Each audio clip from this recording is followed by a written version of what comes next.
Howdy. I apologize for the low quality. Having some issues with my computer.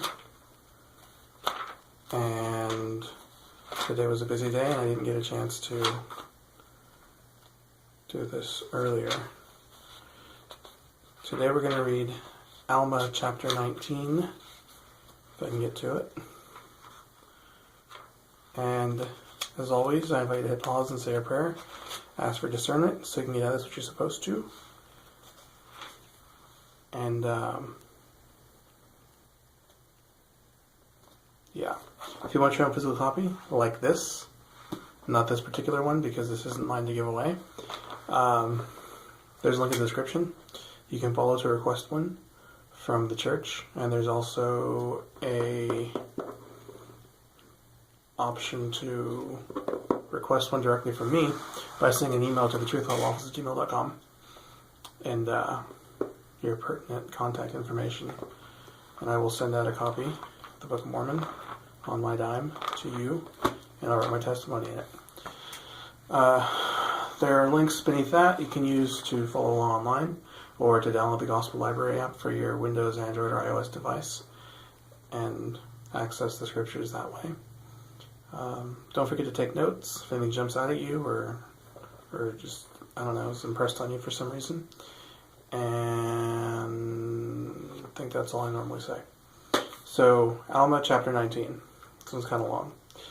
And it came to pass that after 2 days and 2 nights they were about to take his body and lay it in a sepulchre, which they had made for the purpose of burying their dead. Now the queen, having heard of the fame of Ammon, therefore she sent and desired that he should come in unto her. And it came to pass that Ammon did as he was commanded, and went in unto the queen, and desired to know what she would that he should do. And she said unto him, The servants of my husband have made it known unto me that thou art a prophet of a holy God, and that thou hast power to do many mighty works in his name. Therefore, if this is the case, I would that ye should go in and see my husband, for he has been laid upon his bed for the space of 2 days and 2 nights. And some say that he is not dead, but others say that he is dead, and that he stinketh, and that he ought to be placed in the sepulchre. But as for myself, to me he doth not stink.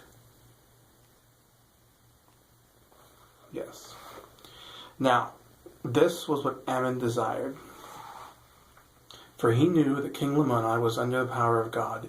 He knew that the dark veil of unbelief was being cast away from his mind, and the light which did light up his mind, which was the light of the glory of God, which was a marvelous light of his goodness. Yea, this light had infused such joy into his soul, the cloud of darkness having been dispelled, and that the light of everlasting life was lit up in his soul. Yea, he knew that this had overcome his natural frame, and he was carried away in God.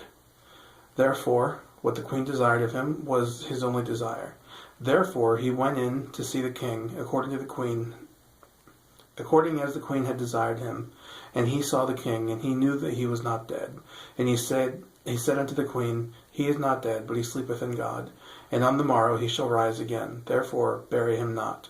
And Ammon said unto her, Believest thou this? And she said unto him, I have had no witness save thy word, and the word of our servants. Nevertheless, I believe that it shall be according to as thou hast said.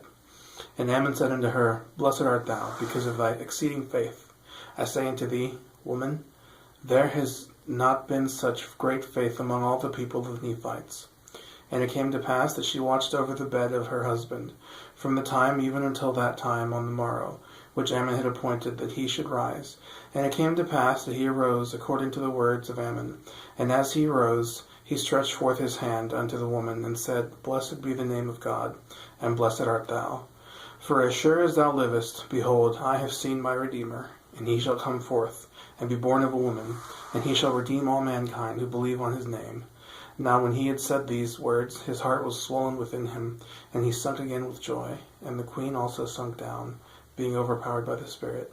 Now Ammon, seeing the Spirit of the Lord poured out according to his prayers upon the Lamanites, his brethren, who had been the cause of so much mourning among the Nephites, or among all the people of God, because of their iniquities and their traditions, he fell upon his knees and began to pour out his soul in prayer and thanksgiving to God for what he had done for his brethren.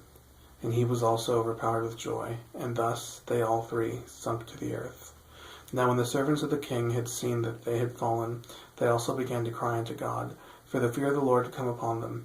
Also, for it was they who had stood before the king and testified unto him concerning the great power of Ammon.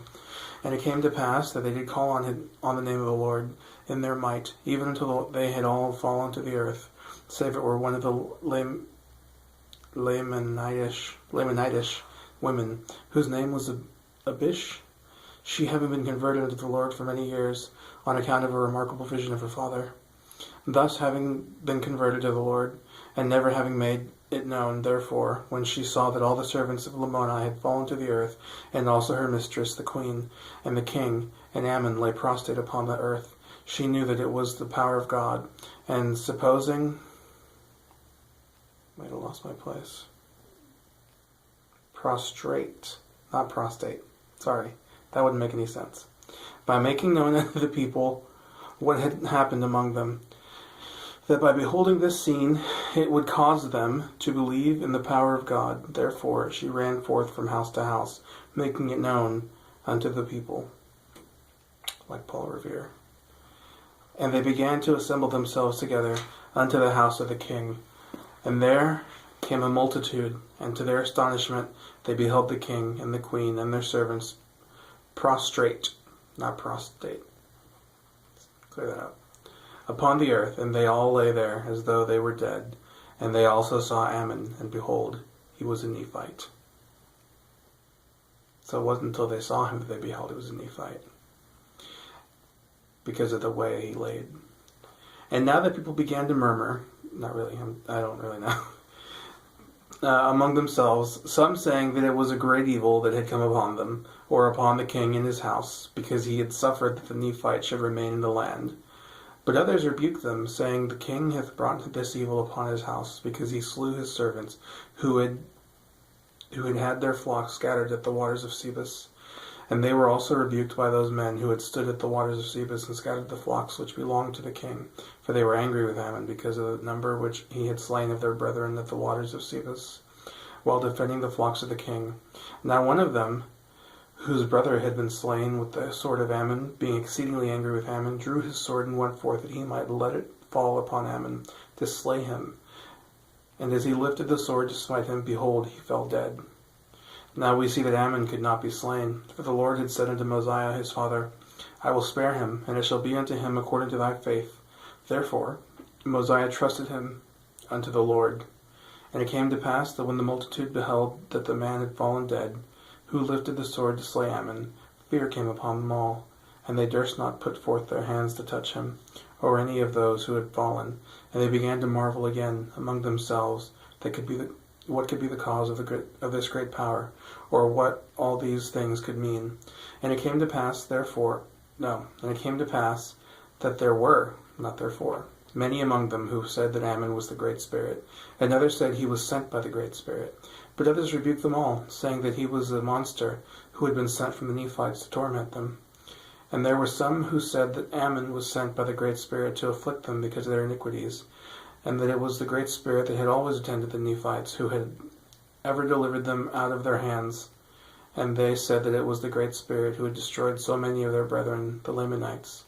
And thus contention began to be exceedingly sharp among them. And while they were thus contending, the woman servant who had caused the multitude to be gathered together came, and when she saw the contention which was among the multitude, she was exceedingly sorrowful, even unto tears. And it came to pass as she went and took the queen by the hand, and that perhaps she might raise her from the ground.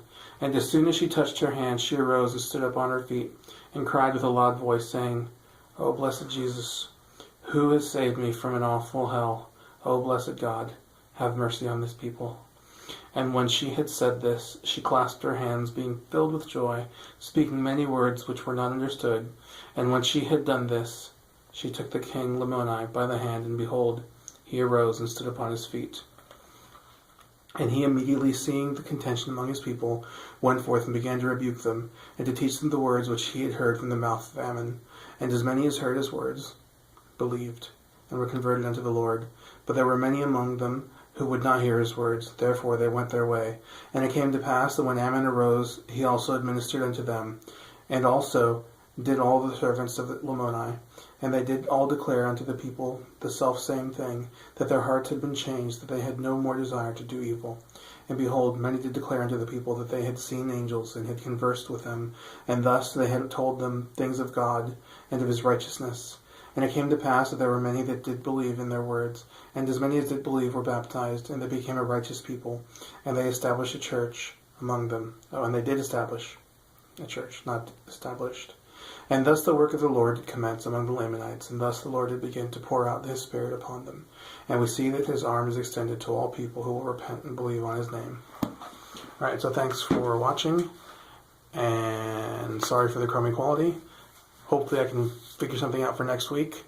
If not, I'll be apologizing again. But, yeah, bye.